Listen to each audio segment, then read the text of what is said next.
아버지 이름 거룩하사 주님 나라 인하시고 뜻이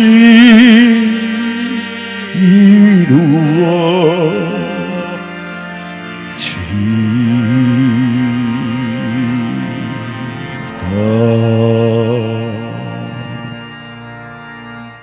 내 영혼아, 네가 어찌하여 낙심하며 어찌하여 내 속에서 불안해하는가? 너는 하나님께 소망을 두라. 그가 나타나 도우심으로 말미암아 내 하나님을 여전히 찬송하리로다. 아버지 하나님, 세상과 육신에 관한 일로 우리의 영혼마저 불안해한다면은 참 믿음의 그한 자가 아닌 줄로 알고, 아버지께서 어찌하여 불안해하느냐, 어찌하여 낙심하느냐라고 말씀하신 하나님, 오직 아버지께 소망을 둘 때에 우리의 불안과 초조와 긴장을 다 거두시고 몸으로 땅에 살지만은 땅에 사는 동안에 하나님의 임재하심을 믿고 주님이 나와 항상 함께 동행하심을 믿고 오늘도 지혜전에 나와 예배하오니 받아 연락해 주시고 우리의 지은 죄를 보혈의 피로 씻어 정하게 하여 주시옵소서. 온전히 예배를 아버지 앞에 드리옵고 다시 오실 예수님의 이름으로 기도하옵나이다. 아멘. 전능하사 천지를 만드신 하나님 아버지를 내가 믿사오며 그 외아들 우리 주 예수 그리스도를 믿사오니 이는 성령으로 잉태하사 동정녀 마리아에게 나시고 본디오 빌라도에게 고난을 받으사 십자가에 못 박혀 죽으시고 장사한 지 사흘 만에 죽은 자 가운데서 다시 살아나시며 하늘에 오르사 전능하신 하나님 우편에 앉아 계시다가 저리로서 산자와 죽은 자를 심판하려 오시리라.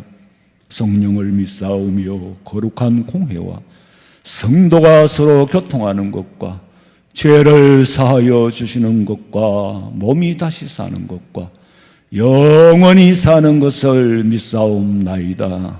아멘.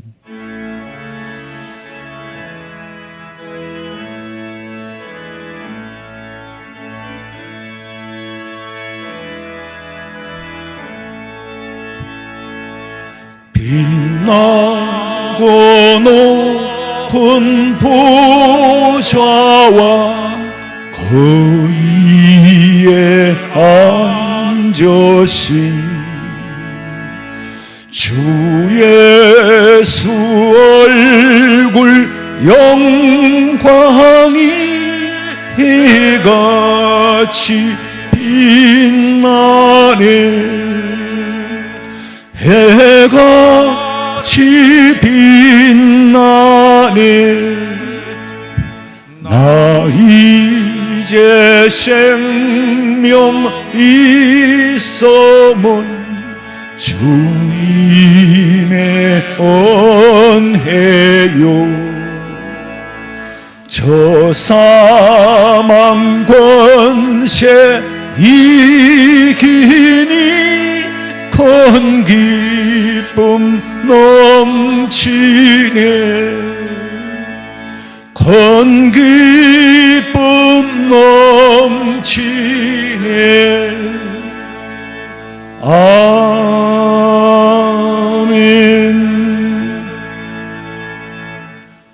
악을 행하는 자들 때문에 불평하지 말며 불의를 행하는 자들을 시기하지 말지어다.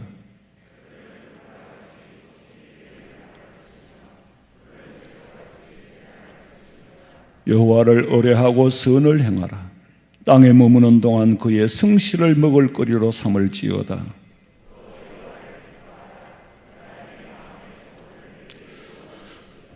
내 길을 여호와께 맡기라. 그를 의지하면 그가 이루시고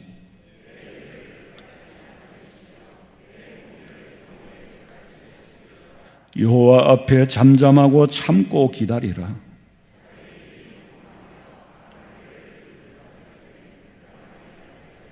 아멘.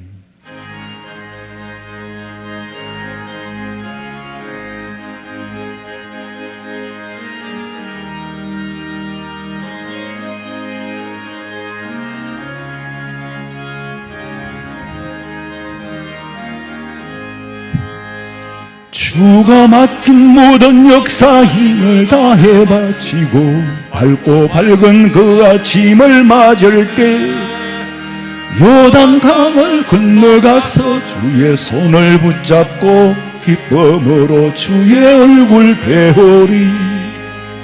나의 주를 내가 그의 곁에 서서 배우며 나의 주를 손에 못자국을 보아 알겠네. 하늘 날아 올라가서 주님 앞에 절하고 온유하신 그 얼굴을 배울 때 있을 곳을 예비하고 신선한 모마와 나의 주께 기쁜 찬송 드리리. 나의 주를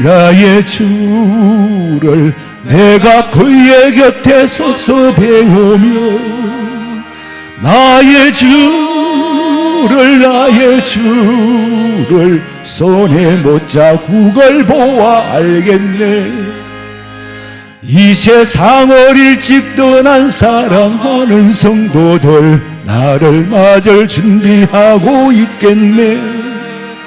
저희들과 한 소리로 찬송 부르기 전에 먼저 사랑하는 주를 배우리.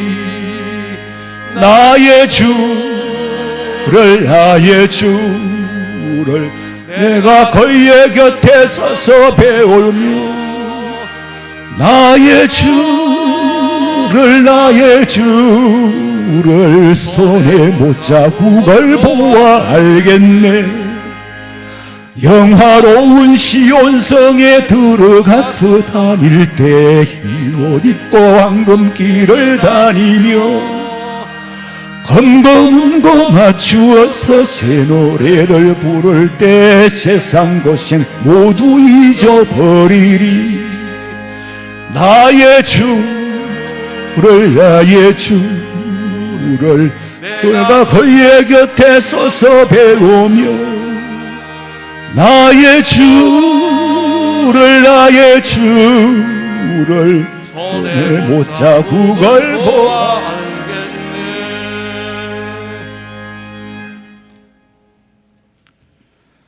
하나님 우리 아버지, 주일 아침 저희들이 예배합니다. 몸과 마음을 쉬게 하시고 주님 만날 주일 주시고 주님이 계시어 예배하는 이곳이 얼마나 사랑스러운지 모르겠습니다. 교회 마당에 우두커니 서 있는 노란 버스에도 눈길이 가고 높이 솟아있는 십자가에도 한 번 더 눈길이 갑니다. 오늘 여기 머리 숙인 저희들을 안아주시고 저희들의 응석을 귀여워해 주시고 저희들 기도 찬송 들어주시옵소서. 마음은 먼데 있고 입으로 주문을 외우는 예배 되지 말게 하시고 내 위장의 가면을 벗고 주님 앞에 얼굴과 얼굴로 보고 싶습니다. 오늘 이와 같이 주의 집에 감이 얼마나 좋은지요. 여기서 영원히 샬롬을 얻고 기필코 아버지 만나고 돌아가는 한 시간 되게 해 주시옵소서. 계속되는 코로나19이 끈질기게도 위협하지만 저희들 또한 끈질기게 기도하게 하시고 그동안 숨 쉴 수 있는 맑은 공기 주셨음에도 감사치 못했고 이 공기가 당연한 것으로 여겼고 아예 관심도 없었던 이 무지함도 용서해 주시옵소서. 예수 믿는다고 우리에게만 어려움이 피해가지는 않지만 믿는 우리에게는 의지할 분이 계십니다. 죄의 땅 애굽에서 나온 이스라엘 백성이 단시간에 헬리콥터 타고 가나안에 이런 것이 아니고 관광버스 타고 커피 마시며 요단강 걷는 것도 아니고 불뱀과 정갈과 밤의 추위와 낮의 더위 속에서 만나 외에는 구름 기둥 외에는 살 길이 없다는 것을 배웠듯이 저희들 또한 이 광야길 수련받고 연단받고 그 강 건너게 해 주시옵소서. 여름 성경학교에 참석하는 우리 어린이들, 학생들, 청년들 어려서 젊어서 예수님을 많이 알고 그 마음판에 단단히 새기게 해 주시옵시고 여러 부서에서 많은 인원이 아무런 어려움 당하지 않게 세밀히 지켜주시고 은혜해 주시옵소서. 입시 준비 중인 우리 수험생들 이 여름에 지치지 않게 기력을 더해 주시고 지혜와 총명도 주시옵소서. 노원인에 있는 우리 어른들에게는 강건케 해 주시옵시고 입원 중인 어른들 찾아가 낫게 해 주시옵소서. 주님, 외로울 때는 부를 찬송이 있어 편안합니다. 답답할 때는 내 곁에 계신 주인이 있어 든든합니다. 엎드리고 싶을 때 여기 이 교회가 있어서 또한 기쁩니다. 이 믿음으로 미련할 정도로 이 길을 뚜벅뚜벅 걸어 오늘도 두 팔 벌리고 나를 기다리는 주님을 바라보게 해 주시옵소서. 또 한 주간 살아갈 때 깊은 침묵 속에서 하나님 음성 듣고 기도하며 주의 인도하심을 따라 살고 만군의 하나님 피난처 되어 주시고 주님의 의로운 손으로 지켜 주시옵소서. 나를 통해 우리 가정을 통해 우리 교회를 통해 하나님의 군세가 나타나기를 기도합니다. 이제 들을 말씀에 닫힌 마음 열어주시고 성령님께서 깨닫게 해 주시옵소서. 예수님의 이름으로 기도합니다. 아멘.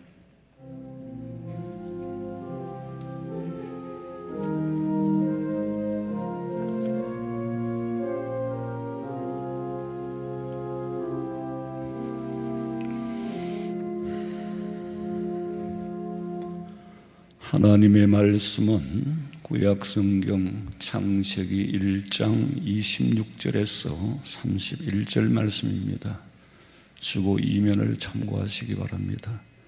하나님이 이르시되 우리의 형상을 따라 우리의 모양대로 우리가 사람을 만들고 그들로 바다의 물고기와 하늘의 새와 가축의 온 땅과 땅에 기는 모든 것을 다스리게 하자 하시고 하나님이 자기 형상 곧 하나님의 형상대로 사람을 창조하시되 남자와 여자를 창조하시고 하나님이 그들에게 복을 주시며 하나님이 그들에게 이르시되 생육하고 번성하여 땅에 충만하라.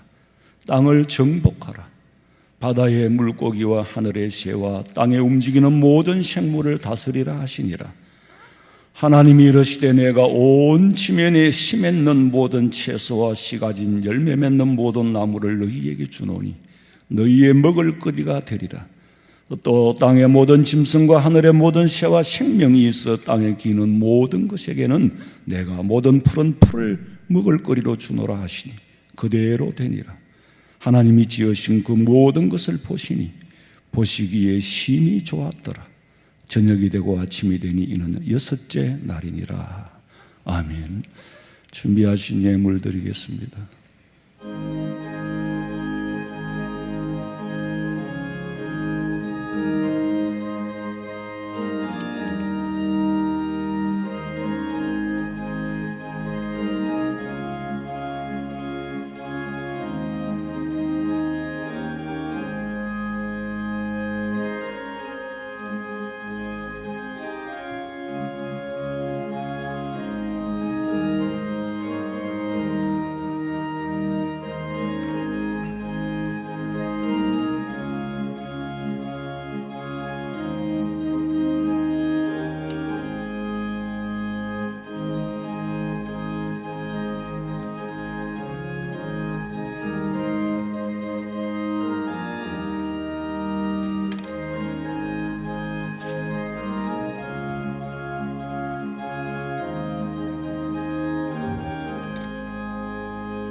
기도드리겠습니다.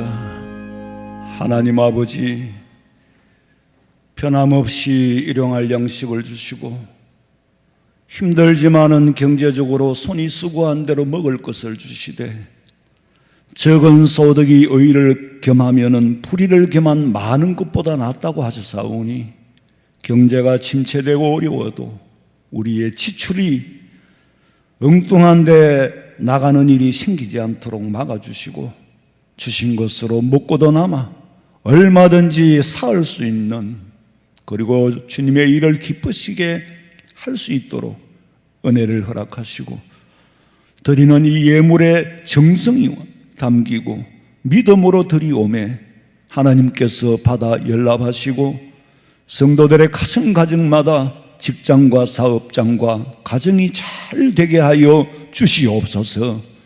진심으로 감사를 드리며 다시 오실 예수님의 이름으로 기도하옵나이다. 아멘. 광고 시간입니다. 오늘 오후 예배는 교사회 중고청 1, 2부 헌신 예배로 드립니다. 오늘은 유아부에서 소년부 주일학교 부서 예배 시간에 여름 성경학교를 나누어서 7월 한 달 동안 부서별로 성경학교가 진행됩니다.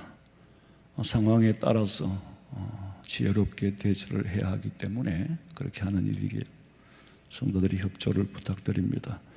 서대구노회 여전도 연합회 실행위원회가 7월 13일 오전 11시에 대흥교회에서 모입니다. 교회 출발은 10시 30분입니다. 57구역에 허세창 집사님 부친께서 지난 수요일 소천하셨습니다.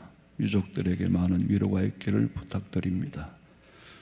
그리고 아시다시피 이 코로나 관계로 우리가 자리를 최대한으로 이용하기 위해서 뛰어앉기를 하고, 그동안에도 사실은 망설였어요. 찬양대에 앉게 하려고. 그러나 또 찬양도 안 하면서 그 앉게 하면 앉겠나 그랬는데, 자리가 어쨌거나 최대한으로 이용하였기 때문에, 또 남자분들은 같이 앉으면 안전함 하나예요. 그래서 여자분들 소프라노, 알토 파트만 자리를 앉게 하고, 5층에도 가능하면 최대한으로 공간을 활용해 주시기 바랍니다.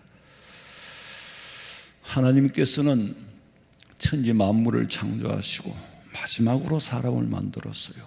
그래서 창세기 1장 27절에 보면은 하나님이 자기 형상이라는 거죠. 하나님의 형상대로, 자기 형상, 하나님의 형상대로 사람을 창조하시되 남자와 여자를 창조하셨다. 그 무엇으로 창조하셨느냐? 흙으로 했다고 그랬어요. 흙은 흙이지만은, 소재는 흙이지만은, 동물과 다른 것은 하나님의 형상대로 지음받았다는 거죠. 소나 개나 돼지는 하나님의 형상대로 지음받은 게 아니에요. 근데 사람만은 하나님의 형상대로 지음을 받아 거기에다가 생기를 불어넣으니까 생명이 되게 하셨다. 2장 7절에 보니까 여호와 하나님이 땅의 흙으로 사람을 지으시고 생기, 네페샤야, 생기를 불어넣으니까 생명이 됐다. 살아있는 영이 됐다. 육신의 호흡하고는 별개의 문제예요. 자, 생명이 되었다는 말씀은 하나님의 형상대로 전인격적인 생명을 만드시고 하나님이 지으신 그 모든 것을 다스릴 수 있도록. 돼지가 세상을 다스립니까? 동물이 세상을 다스리는 게 아니잖아요. 하나님께서 사람에게 다스릴 수 있도록. 그 무서운 호랑이도요, 사람을 보면은 내가 그를 안 보면 지가 먼저 보면 피해가게 돼 있어요. 창세기 1장 28절 읽어보세요. 하나님이 그들에게 복을 주시며 하나님이 그들에게 이르시되 생육하고 번성하여 땅에 충만하라. 땅을 정복하라. 바다의 물고기와 하늘의 새와 땅에 움직이는 모든 생물을 다스리라 하시니라. 하나님이 천지 만물을 창조하시고 모든 것을 만드시고 인간에게 다스리라고 했는데, 공산주의 하는 사람들은요, 세상을 물질로 봐요. 아메바로부터 시작해서 물질로 시작했다. 그럼 그 아메바를 만든 분이 누구냐? 거기까지는 생각을 못하지요. 안 하지요. 모든 것은 물질이다. 물질로부터 시작된 것이지 하나님이 창조를 부인합니다. 왜? 하나님 자체를 부인하니까, 신을 부인하니까. 신을 부인하고 물질로부터 시작됐다는 게 유물사관이에요. 세상을 물질로 보는 거예요. 물질로 시작되고 물질로 지금 살아가고 있다는 거죠. 인간도 마찬가지로 짐승과 같이 살다가 짐승같이 죽으면은 그게 끝이라는 거예요. 천국과 지옥을 부인합니다. 사후 세계를 부인하지요. 공산주의자들이 말하는 지상 낙원을 만들기 위해서는 공동으로 생산해서 공동으로 분배. 공동으로 생산하면 당연히 공동으로 분배하게 되어 있어요. 그게 사회주의입니다. 공산주의가 만들어낸 산물이 사회주의예요. 공산주의는 반드시 사회주의가 따라오게 됩니다. 공동으로 생산하고 공동으로 분배를 하는 그게 자체가 사회주의요. 그거 자체가 전체주의예요. 전체를 한꺼번에 움직이는 거예요. 그러니까 공동으로 생산하고 나누어 주는 사람이 공동으로 분배를 하는데 나누어 주는 사람에게 주권이 있는 거예요. 그 나누어 주는 사람 결국에는 독재자가 될 수 있죠. 모든 경제권을 가지고 있으니까. 세상은 경제권을 가진 게 모든 것을 통치합니다. 계시록에 나오는 666이라는 숫자도 다 거기에 연관되는 거예요. 세계 경제 단일화를 만들겠다는 거예요. 그럼 경제를 거머쥐면 다 통치할 수 있거든요. 그게 사탄의 계획입니다. 그러면은 공산주의가 말하는 대로 공동으로 생산하고 공동으로 분배하면은 지상 천국이 온다는 거죠. 다 같이 잘 살 수 있는 지상 천국이 온다는 거예요. 그래서 공산주의에서는 노동력이 없거나 생산 기능을 할 수 없는 사람은 양식만 축내는 짐덩어리로 봅니다. 좀 더 막말로 하자면 폐기물 취급하는 거예요. 생산력이 없는 사람은 폐기물이라는 거예요. 사회주의에서는 개인의 인권보다는 사회가 우선입니다. 사회주의니까. 사회를 더 우선으로 여기고 사회가 전체를 움직이는 전체주의 국가를 만들면은 지상천국을 만들 수 있다고 하지만은 사실은 극소수만의 지상천국을 위해서 나머지 백성들은 다 희생되어야 돼요. 죽도록 일해가지고 갖다 바치면은 그것을 나누어주는 사람의 힘이 장땡이야, 이게. 나누어주는 사람에게 경제권을 주는 거예요. 경제권을 통제함으로써 정치 수단으로 쓰고 있다, 그 말이에요. 지금 우리나라 안에서도 사회주의를 추종하고 평화를 외치고 종전을 선언해야 된다. 그래야 미군이 물러간다. 그러고 외치는 사람들이 분명히 알아야 될 것은 종전이 선언되면 미군이 여기 있을 이유가 없습니다. 있을 수가 없어요. 그럼 미군이 물러갑니다.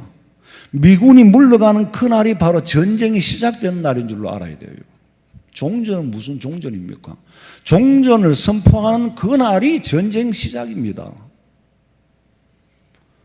얼마나 말을 아름답게 바꾸었습니까? 평화를 외치는 자들요, 얼마나 듣기 좋습니까? 전쟁을 없애고 평화를 하자는데, 그러나 그 배후에 감추어져 있는 미스테리한 일들을 모르니까 용어로 포장을 하는 겁니다. 공산주의 칼 마르크스가 성경을 안 읽어요? 읽었어요. 그런데 성령의 감동이 없이 읽으니까 문자적으로 해석할 수밖에 없는 거예요. 심지어는 사도행전의 초대교회의 공동체 생활을 공산주의의 근본이라고 말해요. 초대교회가 이상적인 사회주의 모습이라고 말합니다. 그런데요, 초대교회는 공동으로 생산한 적이 없어요. 공동으로 나눈 적도 없어요. 초대교회는 공동체인데 사회주의 제도를 만들어 분배 공동체가 아니에요. 성령의 역사로 그리스도의 사랑 안에서 나눔 공동체지 분배 공동체가 아닙니다. 성경을 영안을 뜨고 읽어보세요. 성령의 감동으로 읽어보세요. 사랑 안에서 나눔을 베푼 거지 제도를 만들어가지고 분배한 게 아니에요. 지금도 이스라엘에는 키부츠 공동체가 있잖아요. 그러나 그 공동체는 사랑으로 하나 된 공동체이지 인간이 체제를 만든 공산주의 사회가 아닙니다. 왜 제가 이런 말씀을 드리냐면은 공산주의는 하나님의 존재 자체를 무시하는, 세상에 하나님을 무시하는 무신론, 신이 없다는 거예요. 거기서 나온 것인데 우리는 분명히 창조주 하나님을 믿음으로, 하나님이 창조하셨다는 것을 믿음으로 세상을 바라보고 나를 보고 현상을 진단하고 미래를 봐야 한다는 말씀입니다. 창세기 3장 19절에 보니까 네가 흙으로 돌아갈 때까지 얼굴에 땀을 흘려야 먹을 것을 먹으니 네가 그것에서 흙에서 취함을 입었다는 거예요. 그러니까 너는 흙이니 흙으로 돌아갈 것이나. 여기서 말하는 흙은 육체를 말하는 것이고 생기를 불어넣어 생명이 된 생명이 죽었다는 말은 아닙니다. 육체는 흙으로 불어 만들었지만은 생명은 하나님이 생기를 불어넣어. 그 생명이 있는 생기는 죽지 않습니다. 자, 이걸 모르면 사람도 동물도 다 흙으로 만들었다가 흙으로 돌아가면 끝난다고 생각해요. 그러니 사후세계를 부인할 수밖에 없는데 과연 그러고 끝날까요? 우리가 죽으면 그걸로 끝날까요? 그렇다면은 우리도 그렇게 살아야죠. 짐승처럼 살다가 짐승처럼 죽어야죠. 그런데 그렇게 살 수가 없어요. 왜냐하면은 내 속에 양심이 있기 때문에. 양심 때문에 짐승처럼 뺏어 먹고 약육강식으로 살 수가 없다고 말이에요. 로마서 1장 19절에 보니까 이는, 왜냐하면은 우리가 짐승처럼 살 수 없는 이유는 하나님을 알만한 양심이 우리 속에 있다는 거죠. 하나님께서 우리에게 보이셨다 그랬어요. 양심이 없는 사람 손 들어보세요. 없으면 사람 닮은 짐승이지 사람이 아닙니다. 인류 역사의 가장 큰 적은 창조주 하나님을 부인하고 메시아 그리스도를 대적하는 적그리스도 사탄인데, 사탄은 누구를 사용하느냐? 하나님이 없다고 말하는 공산주의자들을 사용합니다. 사탄이 공산주의들을 들어서는 데가 도구로 사용되어지는 것뿐이에요. 하나님이 없는 역사를 만드는 거예요. 그게 사탄이 하는 일이니까. 여러분, 전쟁의 역사는 하나님을 대적하는 마귀로부터 시작된 것이에요. 인류의 큰 틀에서 전쟁을 이해할 수 있으려면은 누구와 누구와의 싸움인지를 알아야 돼요. 연평해전이 일어났으면 그 군인들하고 싸움입니까? 아니잖아요. 자유 대한민국의 진영과 인민공화국의 진영의 싸움이에요. 전쟁이라는 게 우리가 눈으로 보는 것처럼 영토를 뺏기 위하여, 영토를 지키기 위하여, 자국의 이익을 위하여, 세계 패권 국가가 되기 위하여 그런 싸움인 줄로 그렇게 보고 그렇게 알아요. 그런데 전쟁의 근본은 그런 단순한 이유 때문에 생긴 게 아닙니다. 우리 눈으로는 영토의 싸움으로, 이익의 싸움으로, 패권 국가로 전쟁이 일어나는 줄로 알지만은 전쟁의 최후와 배후에는 선과 악의 싸움이요, 의와 불의의 싸움입니다. 영적 진영 싸움입니다. 그리스도에게 속한 하나님의 백성들과 사탄의 권세 안에 있는 사람들과의 영적 진영 싸움의 과정에서 생기는 것이 전쟁이요, 끊임없이 일어납니다. 언제까지? 주님이 오시는 날까지. 영안을 뜨고 세상을 성경적으로 세상 역사를 읽어낼 수 있어야 돼요. 전쟁은 사탄의 권세 안에 들어간 사람들을 건져내기 위하여 하나님께서 메시아를 보냈어. 그 메시아를 보냄으로 말미암아 그쪽 진영에 있는 사람들을 건져내려니까 전쟁이 일어나는 거예요. 그래서 사탄의 세력들은 자기 때가 얼마 남지 않음을 알고 세상으로 내려갔다라고 말합니다. 계시록 12장 12절 읽어보세요. 그러므로 하늘과 그 가운데 거하는 자들은 즐거워하라. 그러나 땅과 바다는 화 있을진저 이는 마귀가 자기의 때가 얼마 남지 않은 줄을 알므로 크게 분내어 너희에게 내려갔습니다 하더라. 예수님 재림하시는 날까지 전쟁은 끝없이 일어날 것이고 최후의 종말까지 선과 악은 공존할 것이고 마지막 심판주 예수님이 재림하시는 날에야 비로소 사탄의 권세는 패배하고 그리스도가 승리하는 전쟁으로 인류의 종말을 맞이합니다. 인간은 흙으로 만들어져서 호흡을 하며 살다가 숨이 멈추면 흙으로 돌아가지만은 생명이 끝난 건 아니에요. 왜냐하면 생명은 하나님의 형상대로 지음을 받았기 때문에 하나님이 죽지 않은 이상 우리는 그 생기를 받았기 때문에 죽을 수가 없어요. 우리 속에는 하나님의 형상이 남아있어요. 육은 흙으로 돌아가지만 그 생명, 존재 자체는 그대로 남아있다니까요.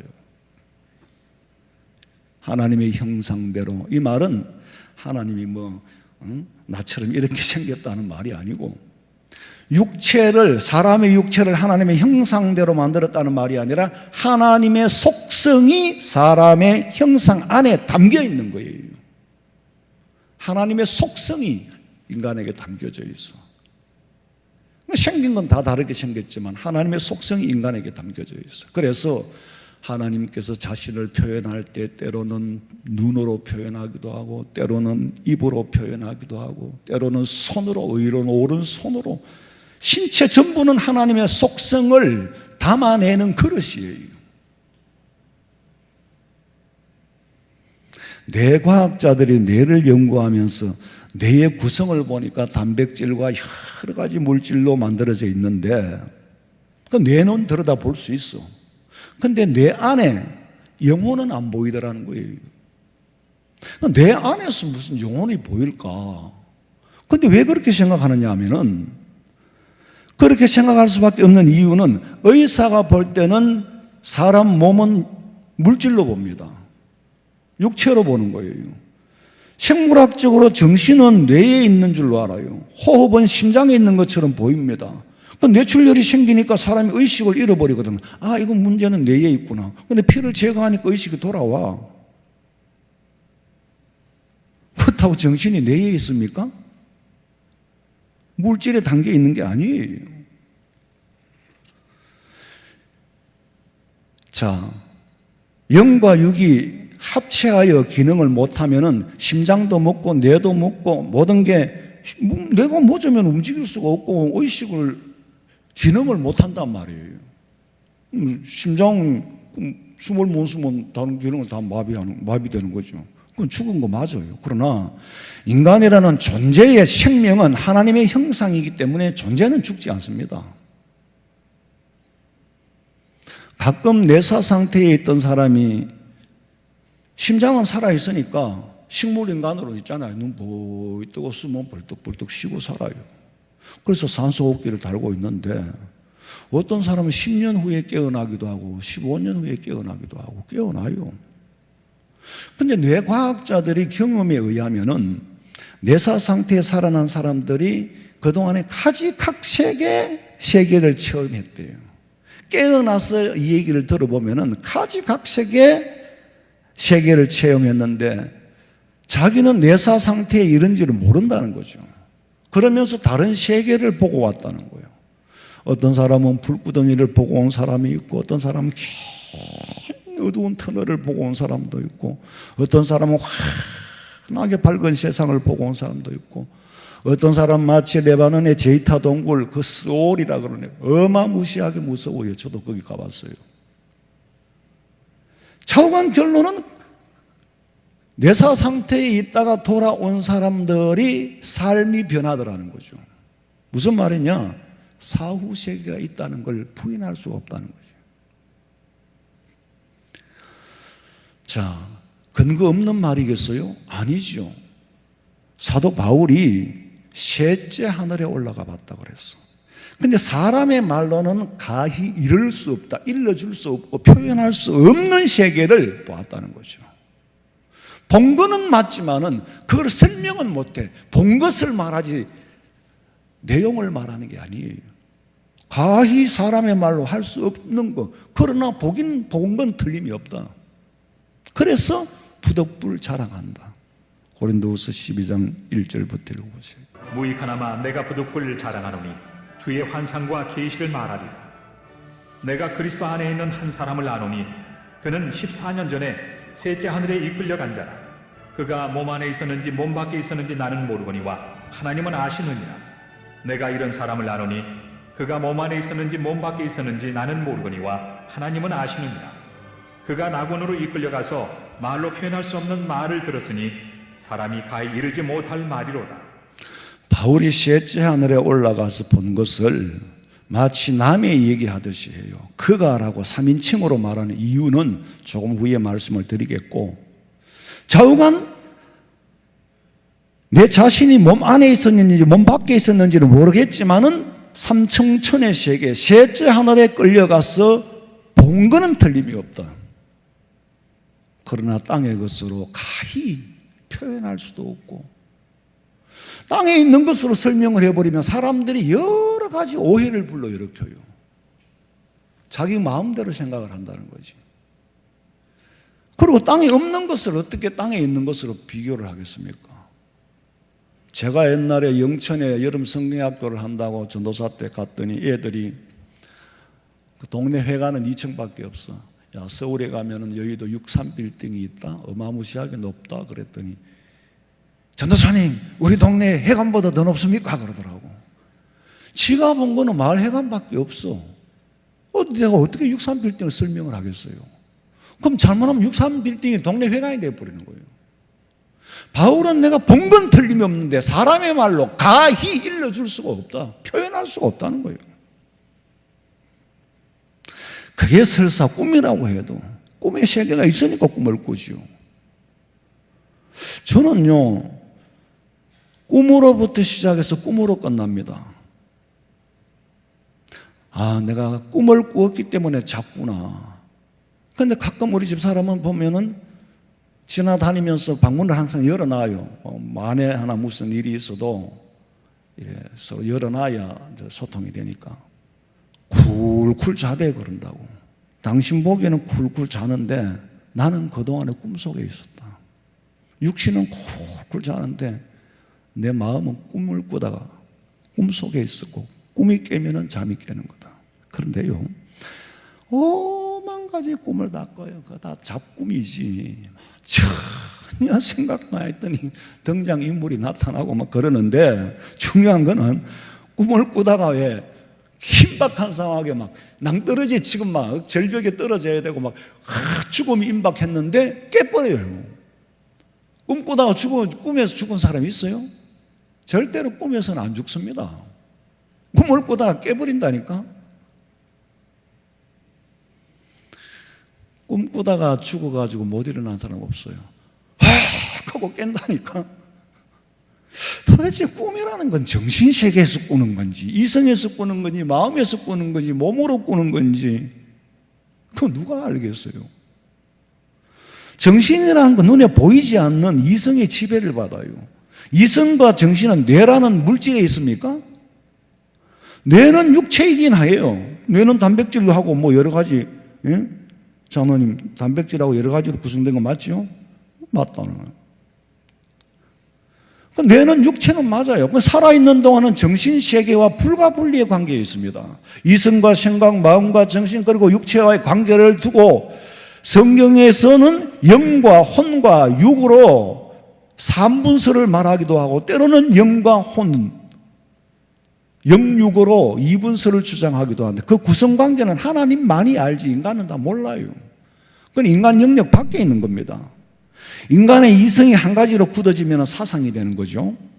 그 사람의 정신세계는 그 사상, 그러니까 사상은 현상을 어떻게 이해하느냐, 그것이 굳어지면 하나의 사상이 돼요. 이때 중요한 것은 어떤 생각으로 세상을 바라보고 어떤 세상을 어떤 현상으로 분석을 하고 이해하고 그걸로 굳어지느냐. 잘못된 사상으로 굳어지면은요 정말 심각하지요. 그리고 내 마음은 감정에 따라 움직입니다. 내 몸이 내 마음대로 움직여요? 머리가 시키는 대로 움직입니다. 마음이 가자는 대로 가는 거예요. 마음이 스톱되면 아무리 가자 그래도 안 가요. 몸이나 이거는 다 그냥 흙덩어리예요. 몸은 마음이 시킨 대로 한다니까. 여러분, 정신이 뭐고 혼이 뭐고 생각이 뭐고 마음이 뭔지 그게 어디 붙어 있는 건지 그 규명할 수가 없어요. 그런데 있는 건 맞아요. 아니, 요새는 보니까 젊은 세대들이 제발 애 좀 떼놓고 있고 싶다는 거예요. 애 좀 떼놓고 애가 죽겠다는 거지. 애 떼놓고 이제 막 친정도 오고 그러더만. 근데 이건 몸을 떼놓고 산다고 생각해봐요. 지금 우리 전부 이놈은 몸 때문에 살잖아요. 몸을 위하여 살잖아요. 영을 위하여 살지는 어느 부분이 예배하는 이 시간은 우리 영혼을 위하여 투자하지만은 대부분이 흙덩어리 몸을 위해서 살아요. 그렇다고 염세주의가 되거나 세상을 비관하거나 육체는 더럽다 이렇게 생각하는 게 아니에요. 그냥 땅에 사는 동안에는 그렇게 사는 거 맞아요. 또 하나님이 그렇게 살아보라고 했고, 그러나 너희들은 이방인들과 같이는 살지 말고 하나 더 하나님을 바라보고 살아라. 소망을 가지고 살아라. 그런 거지.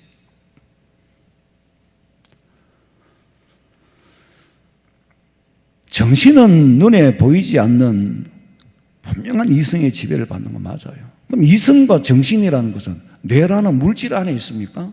뇌는 육체에 있는 건 맞아요. 뇌 그렇다고 이게 여기 있는 건 아니라는 거지. 도대체 어디에 붙어 있을까?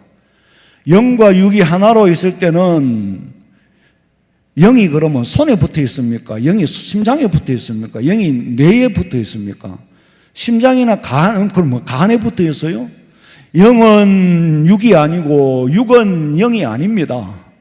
이 땅에 사는 동안에는 불가분리 하나로, 분리할 수 없는 하나로 살다가 호흡이 끊어질 때는 분리가 되는 거예요. 예수님께서 분명히 죽으셨습니다. 예수님 죽었다니까. 그래서 무덤에 장사까지 지냈잖아요. 그럼 그 영은 어디로 돌아갔습니까? 마태복음 27장 50절에 보세요. 예수께서 다시 크게 소리 지르시고 영혼이 떠나시니라. 영혼이 육을 떠난 거예요. 영혼이 떠나니까 육은 장사를 지냈습니다. 누가복음 23장 46절 봐요. 예수께서 큰 소리로 불러 이르시되 아버지, 내 영혼을 아버지 손에 부탁하나이다 하고 이 말씀을 하신 후 숨지시니라. 예수님은 하나님으로서 육신의 몸을 입고 사람이 되어 오셔서 사람의 모습으로 죽으시고 사람이 어떻게 된다는 표본이잖아요. 분명히 죽으시고 내 영혼은 하나님께 맡기고 너희들도 나와 같이 하라는 거지. 내 영혼을 아버지 손에 부탁하나이다. 영혼이 떠나시니라. 예수님께서는 하나님 앞에 부탁을 하고 돌에 맞아 죽은 스데반은 누구에게 부탁합니다? 죽으면서 하나님 우편에 계신 예수님을 본 거예요. 사도행전 7장 55절에 보니까 스데반이 성령 충만하여 하늘을 우러러 주목하여 하나님의 영광과 예수께서 하나님 우편에 서신 것을 보느니라. 그래서 스데반은 사도행전 7장 59절에 보면은 그들이 돌로 스데반을 치니 스데반이 부러지며 주 예수여 내 영혼을 받으시옵소서. 왜? 스데반은 예수님이 하나님의 우편에 서신 것을 보았기 때문에 예수님에게 자기 영혼을 맡기는 거예요.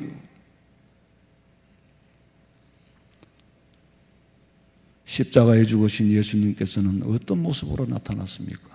누가복음 24장. 그들이 놀라고 무서워하여 그 보는 것을 영으로 생각하는지라. 예수께서 이르시되 어찌하여 두려워하며 어찌하여 마음에 의심이 일어나느냐. 내 손과 발을 보고 나인 줄 알라. 또 나를 만져보라. 영은 살과 뼈가 없으되 너희 보는 바와 같이 나는 있느니라. 분명히 영은 뼈와 살이 없다고 했습니다. 그런데 부활하신 예수님은 살과 뼈를 가지고 부활하셨어요. 그러니까 신령한 몸으로 부활을 하셨어요. 영만이 있을 때는 살과 뼈가 없다.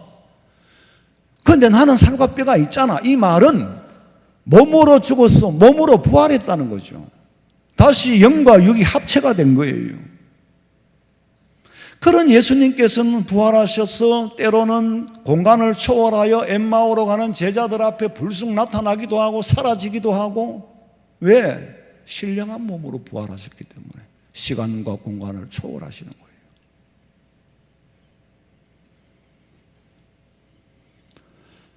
예수님께서 분명히 영과 육이 땅에서 분리가 됐어요. 장사 지내는 거 다 봤어요. 내 영혼을 하나님 앞에 맡긴다는 소리도 들었어요. 그런데 사흘 만에 영과 육이 합체가 되었어요. 여러분, 갑자기 사고를 당해서 정신을 잃었다가 깬 사람에게 그 순간에 어디 갔다 왔느냐? 몰라요. 우리 집사님도 차에서 이렇게 높은 데서 떨어졌는데 그 떨어지면 얼마나 아프겠어요. 근데 아픈 걸 모르는 거지. 아픈 걸 느끼기 전에 이미 정신이 떠나버린 거예요. 그러다가 눈을 떠보니까 내가 저 탑차 위에서 떨어졌는데 어떻게 내가 이렇게 살아있을까? 그런 순간 우리는 모르지요. 그럼 집사님 그때 그 정신 어디 갔다 왔습니까? 나도 모르죠. 깨서 보니까 병원 입디다 그래. 예수님 분명히 장사까지 지냈어요. 사람들이 왜 식물인간이 된 사람이 의식이 돌아왔다라는 말은 몸으로 반응을 일으키니까 뭐 뇌 수술을 하고 뭐 피를 다 제거하고 뭐 이러니까 이제 뇌의 반응을 일으키니까 정신이 돌아온 상태를 말한 거예요. 몸에 반응이 없던 사람이 몸에 반응이 일어났으니까 다시 이제 정신이 돌아왔다. 그럼 그동안에 영은 도대체 어디 가 있었을까? 그런데 피를 제거하니까 또 돌아와? 그 불가사의한 일을 인간이 어떻게 해명을 하고 어떻게 해설을 하겠어요? 예수님께서는 분명히 말씀하시기를 나는 부활이요 생명이라 해놓고는 생명이라 하면 안 죽어야지. 근데 죽었잖아요. 근데 예수님이 말씀하시는 생명은 죽고 사는 생명 그런 게 아니고 예수님은 생명이기 때문에 안 죽는다는 말이에요. 그러니까 부활을 하셨잖아요. 만약에 예수님이 죽어서 없어져 버리고 흙으로 돌아가고 만약에 없어져 버렸다면은 그러면 부활하신 그분은 누군가? 그럼 예수님이 아니고 다른 분일까? 어떻게 설명을 합니까? 그럼 비스가 산에서 죽었던 모세가 나타나고 성전에 있던 엘리야가 나타나고 인간 영역 밖에 있었던 어디에 있었던지는 모르지만 나타난 건 틀림이 없어. 거기서 예수님께서는 성천을 설명하시고 예수님께서는 부활을 설명하시는 거예요. 장차 나도 죽어서 부활할 거다. 놀라지 마라. 우리에게 귀한 선물을 메시지로 현상세계로 보여주는 겁니다. 부활은 예수님 혼자만 전유물입니까?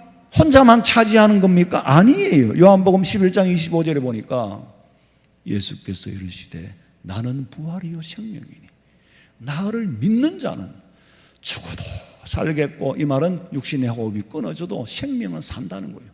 물어서 죽지 않고 살아서 나를 믿는 자는 영원히 죽지 아니하리니, 이 말은 살아있는 동안에 예수님이 오시면 죽음은 나쁘지 않고 변화체로 영원히 산다는 거죠.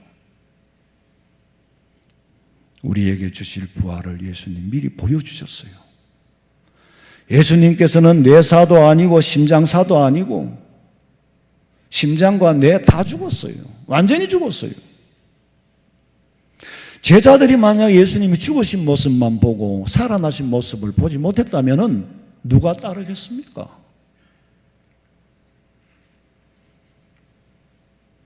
뇌과학자들의 말에 의하면 뇌사 상태에서 살아난 사람들이 일치된 것은 남이 믿어주든지 안 믿어주든지 상관없이 자기가 본 그대로 삶이 변하더라는 거죠. 사후 세계를 내다보고 산다는 거죠. 삶이 변하더라는 그게 공통점이라는 거예요. 과학에서는 그렇게 말하지 임사, 근사 이렇게 이제 말하는데 바울은 육신에서 빠져나갔다가 교회에서는 입신 상태라고 그러죠. 심리학적으로는 엑스타지의 상태라고 그러는데 셋째 하늘 삼층천의 세계를 봤는데 그 순간만큼은 몸 안에 있었는지 몸 밖에 있었는지 나는 모른다 그랬어요. 몸의 안과 밖을 넘나드는 거. 바울이 자신이 체험한 것을 남의 말하듯이 하는 건 3인칭으로 말하는 이유는 첫째로 고린도후서 12장 읽어보세요. 내가 만일 자랑하고자 하여도 어리석은 자가 되지 아니할 것은 내가 참 말을 함이라. 그러나 누가 나를 보는 바와 내게 듣는 바에 지나치게 생각할까 두려워하여 그만두노라. 사람들이 아까 말씀드린 것처럼 63빌딩을 동네 회관으로 생각해버릴까, 지 마음대로 생각해버릴까, 지나치게 오버할까, 신비주의에 성경은요 신비 하늘의 비밀로 감춰져 있어요. 그러나 신비주의자가 되면 안 돼요. 신비를 주장하는 신비를 쫓아가는 사람이 되면 안 된다. 신비의 현상을 쫓아가는 사람이 되면 안 됩니다. 신비를 주관하시는 하나님을 쫓아가야 되지. 근데 사람들이 지 마음대로 오버할까 봐 이게 참 보면은요 말이라는 거는 한 다리만 건치면 전혀 딴 사람으로 변해요. 한 다리만 걸치면은. 우리는 교회에서 요새는 이제 이 코로나 때문에 많은 정보를 계속 이제 듣고 조절을 하는데 내가 보고받은 거하고 직접 전화를 해보면 전혀 달라요. 그리고 또 사람 인물도 전혀 등장인물이 이 사람인데 이 사람으로 참 이 말이라는 거 정말 그러니까 바울이 내가 이거 말을 하면 사람들이 어떻게 해석하겠냐. 내가 어제 오후에 사무실에서 보고받은 거하고 저녁에 전화를 해본 거하고는 전혀 다 상황이 달라요. 그러니까 말은 본인의 말을 본인이 직접 들어야 돼요. 한 다리만 걸치면 그렇다고 부목사들이 거짓말을 하겠어요? 아니지요. 말하는 사람의 뜻하고 듣는 사람의 뜻하고 일치가 안 된 거지. 자기는 자기 방식대로 받아들인 거예요. 고린도후서 12장 6절 읽어보세요. 여러 계시를 받은 것이 지극히 크므로 너무 자만하지 않게 하시려고 내 육체의 가시 곧 사탄의 사자를 주셨으니 이는 나를 쳐서 너무 자만하지 않게 하려 하심이라.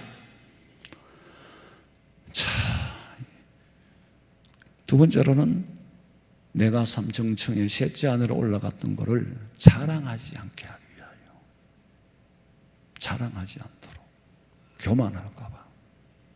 고린도서 12장 7절 읽어보세요. 여러 계시를 받은 것이 지극히 크므로 너무 자만하지 않게 하시려고 내 육체의 가시 곧 사탄의 사자를 주셨으니 이는 나를 쳐서 너무 자만하지 않게 하려 하심이라. 자만하지 않고 자고 스스로 높이지 않게 하기 위하여 말을 못하게 했고 그 대신에 찌르는 가시를 주셨어요. 푸덕불 하나님의 세계에는 자랑을 했지만 자신이 얻은 것은 찌르는 가시밖에 없었어요. 바울이 찌르는 가시는 언제부터 얻었어요? 셋째 하늘에 올라갔다가 온 다음부터 찌르는 가시를 받은 거예요. 바울은 그거 한 번 본 대가로 찌르는 가시를 받았다니까. 그 가시를 안고도 복음을 전했어요. 왜? 가시보다 더 큰 부활의 세계 예수님을 만났고 가시보다 더 큰 하늘의 소망을 보았고 셋째 하늘을 보았기 때문에 가시를 안고도 복음을 전하는 거예요. 그러면서 계속해서 내가 몸 안에 있었는지 몸 밖에 있었는지 그건 나는 모르겠다는 거예요. 그래서 우리가 이제 이 마을을 정리해서 교회에서는 입신 상태에 들어간 거라 그렇게 정리를 합니다. 뇌는 과학자들이 볼 수 있지만 육신의 몸 안행과 밖을 넘다든 영은 못 봅니다. 이 영이라는 건 안에 들어왔다가 나갔다가 공간과 시간을 초월하거든요. 내 마음은 지금 몸은 여기인데 마음은 서울에 가 있을 수도 있습니다. 그렇잖아요? 내 마음은 미국에 가 있을 수도 있어요. 정신과 육체 사이의 관계는 참 신비, 하나님만이 알지 인간은 알 수가 없어요. 그 정신병을 치유하기가 대단히 어려운 거는 심한 트라우마가 있거나, 이 트라우마는 사실 쌓였던 게 터져버리면 트라우마가 되면 감정은 사라지지만은 그 흉터는 계속 남아있어요. 바람이 불면 또 거기가 시립니다. 굉장히 무서운 거예요. 사람들이 트라우마를 안고 산다는 것은 참 고통스럽습니다. 우울증, 불안, 강박관념, 초조, 긴장, 불안.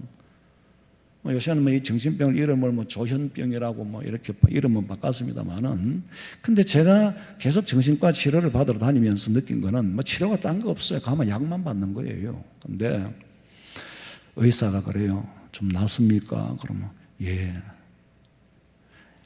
예라고 대답해 주는 것이 의사가 보람을 느끼지 않겠나, 그런 생각으로 예라고 대답을 해주고, 약을 받는 것은 약을 먹었으니까 라는 어떤 플라시보 현상도 나도 내 자신에게 체면을 걸어서 좀 낫지 않겠냐, 이런 뜻으로 하지만은 근본적으로 치유는 못해요.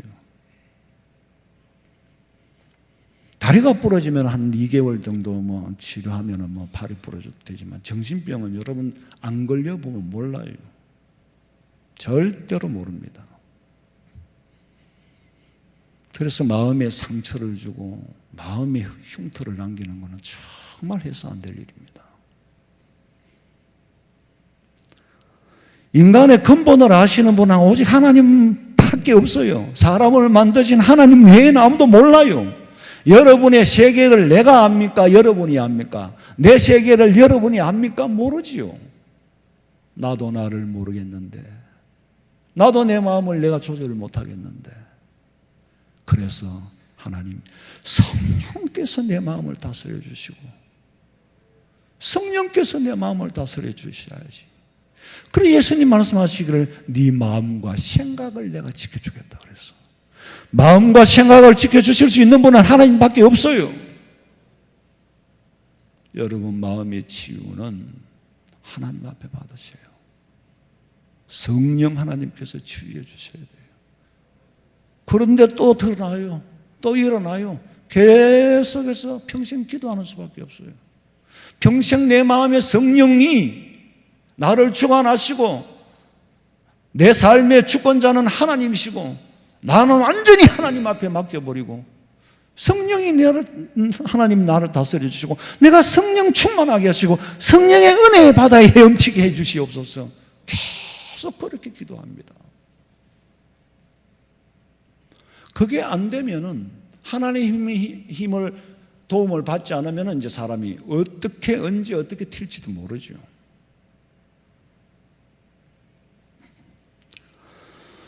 나를 천국으로 인도하실 분은 오직 예수님 한 분밖에 없고 이 믿음 가지고 이 믿음 안에서 소망을 가지시고 여러분 절대로 죽음은 두려워하지 마세요. 죽으면 두려워하지 말라고. 사는 게 고생이지 죽는 건 뭐가 두려워요. 사는 동안에 이게 병들고 죽지도 않고 살지도 않고 이러니까 힘드는 거지. 여러분 50이 넘으면 죽을 준비 아니니. 요새는 아도 죽고 어른도 죽고 다 죽잖아요. 근데 제가 이제 어떤 흐름을 보면은 옛날에는 사실 그냥 예수 믿고 천당 가고 그렇게 생각했는데 지금 이 어떤 인간 세계가 돌아가는 걸 보면은 예수를 믿고 안 믿고를 떠나가지고 죽음에 관한 관심이 굉장히 많아요. 현대인들은. 옛날에는 사실 그런 거 없었어요, 별로. 근데 지금 사람들은 죽음에 관한 관심이 죽음에 대한 관심이 굉장히 많다는 거죠. 그러나 우리는 사나 죽으나 하나님의 뜻 안에서 하나님의 지키심과 보호하심 속에서 소망 가운데서 살아가시기를 주님의 이름으로 축원합니다. 자비로우신 아버지 하나님, 아버지 앞에 예배하며 우리가 불안하고 염려하고 두려워하고 떨며 살았던 그 모든 문제는 땅에 사는 동안에 하나님을 의지하지 못하고 하나님을 믿지 못하고 어찌하여 불안해하느냐. 주 안에 있으면은 불안과 초조와 긴장과 어떠한 트라우마나 어떤 질병이든지 두렵지 않는데, 아버지, 저희들 믿음이 주 안에 있기를 원하오며 내 마음과 생각을 주님이 지켜주시기를 원하오며 죽음 건너편에 천국에 소망을 두고 하루하루 최선을 다하여 주님 섬기고 성령 하나님 마음에 모시도록 기도하고 살아가게 하여 주시옵소서. 이 땅에 반드시 다시 오실 예수님의 이름으로 기도하옵나이다. 아멘.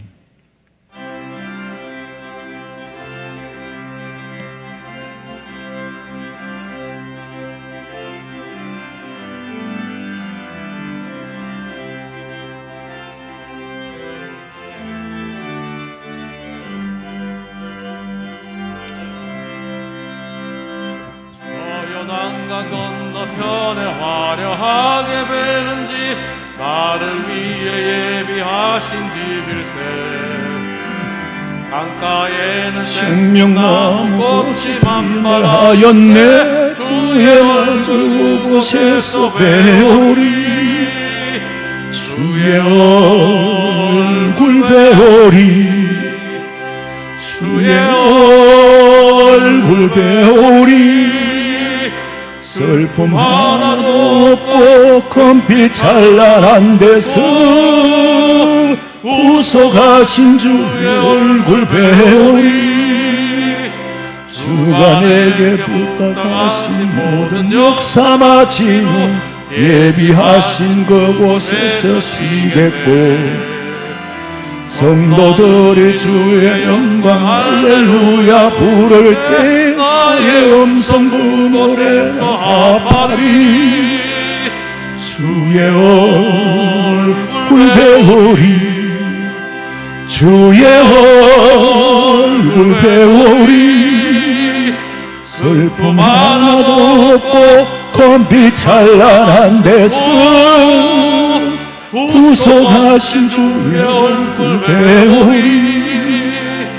먼저 떠나간 그곳에 사는 친구들 나를 기다리고 있으리로다. 세상 길을 다 간 후에 나도 거기 올라가 그 집에서 우리 함께 살겠네. 주의 얼굴 배우리. 주의 얼굴 배우리. 슬픔 하나도 없고 금빛 찬란한 데서 구속하신 주의 얼굴 배우리. 이 세상에 머물 동안 주의 일을 힘쓰며 주의 구원함과 은총 전하고, 나의 생명 마치는 날 주본 향해 올라가 주의 얼굴 그곳에서 배우리. 주의 얼굴 배우리. 주의 얼굴 배우리. 슬픔 하나도 없고 금빛 찬란한 데서 구속하신 주의 얼굴 배우리. 지금은 우리 주 예수 그리스도의 은혜와 하나님 우리 아버지의 그 만극하신 사랑과 성령의 위로하심과 교통하심이 주의 전에 나와 예배하며 아버지 품에 안기기를 소망하며 살아가기를 원하는 우리 성도들의 머리 위에 가정과 직장과 사업장과 자녀들의 앞길과 마음에 원하는 그 모든 일들 위에 지금으로부터 영원토록 함께 있을지어다. 아멘. 아버지 믿습니다. 하나님, 아버지 돌아가 주시옵소서.